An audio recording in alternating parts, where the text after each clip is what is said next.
Oui, bonjour à tous. Donc, pour ceux qui ne me connaissent pas, je suis Sébastien Béraud, agriculteur en Haute-Loire, à côté du Puy-en-Velay, 1h Saint-Étienne, 1h Clermont. Je suis éleveur de vaches laitières et de vaches allaitantes. On est en société avec mon fils qui vient de rentrer et un autre jeune. C'est pour ça que je me bats pour perpétuer l'avenir des exploitations laitières, continuer d'avoir des vaches et des exploitations familiales. Parce que sur mon exploitation, on est agriculteur depuis toujours, depuis la nuit des temps, de père en fils. Et c'est ça qu'on voudrait continuer. Mais comme vous le savez tous, Van der Leyen, la hyène de Bruxelles, elle s'est mise dans la tête qu'il fallait faire disparaître l'élevage, car soi-disant, il pétait trop, il rotait trop, il émettait trop de CH4, et qu'on était responsable de 20% des gaz à effet de serre, nous, les éleveurs. Alors qu'il n'y a jamais eu aussi peu de vaches en France. Donc avant, il ne devait plus pouvoir respirer, je ne sais pas.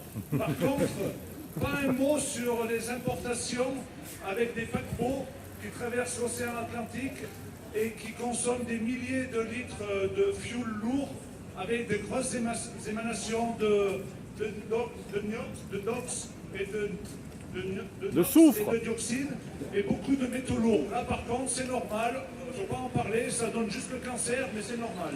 Donc ils se foutent complètement de notre gueule.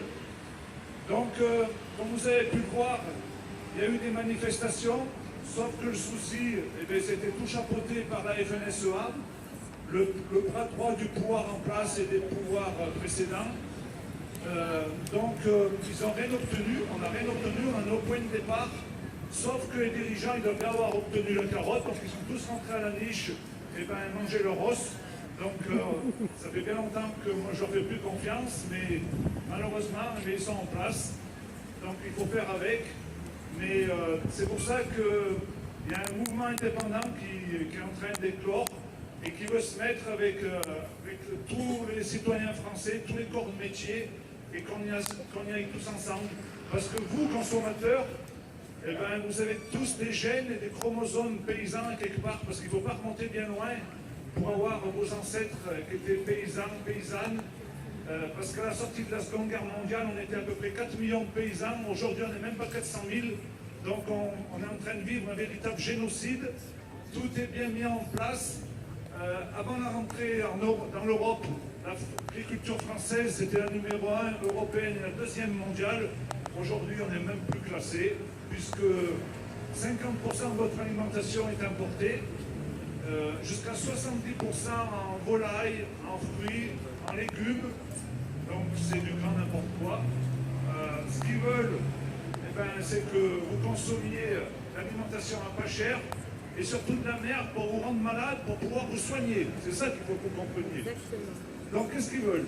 Ils veulent que moi, paysan, je n'ai plus de vaches, que je fasse de la méthanisation, de la biométhanisation, parce que ça fait mieux en étant bio, des biocarburants, parce que ça fait toujours mieux avec le bio, sauf qu'à la sortie, rien de bio. Bien au contraire, c'est toujours plus de produits chimiques. Donc, ils veulent plus que notre terre vous nourrisse, ils veulent que vous soyez nourris à coup d'importation, à coup d'hormones, à coup de chimie, et surtout, la grande mode aujourd'hui qui est financée par Bill Gates, c'est les laboratoires de farine d'insectes, et aussi le lait végétal et les steaks cellulaires à intelligence artificielle qui vont multiplier les cellules souches pour fabriquer cette fameuse alimentation à pas cher qui sera, je pense, aux mains de l'oligarchie et du pouvoir sataniste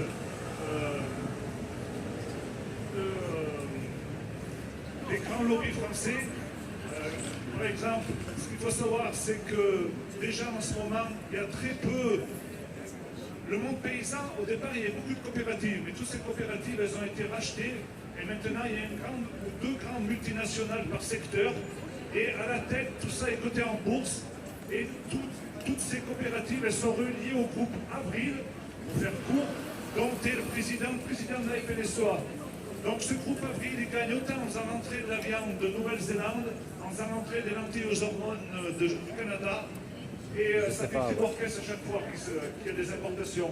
Donc maintenant, nous on est juste des pions qui veulent que l'on on leur obéisse, mais on ne va pas leur obéir parce que le destin il nous appartient à nous, c'est à nous de décider de notre avenir, on ne doit pas les laisser décider à notre place, parce que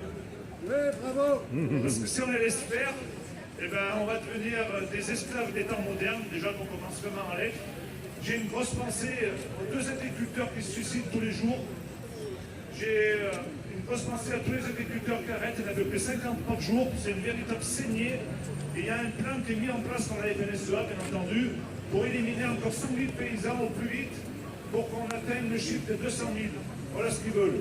On est 350, ça va être encore une grosse saignée. Donc il faut absolument qu'on se batte tous ensemble avec les corps intermédiaires.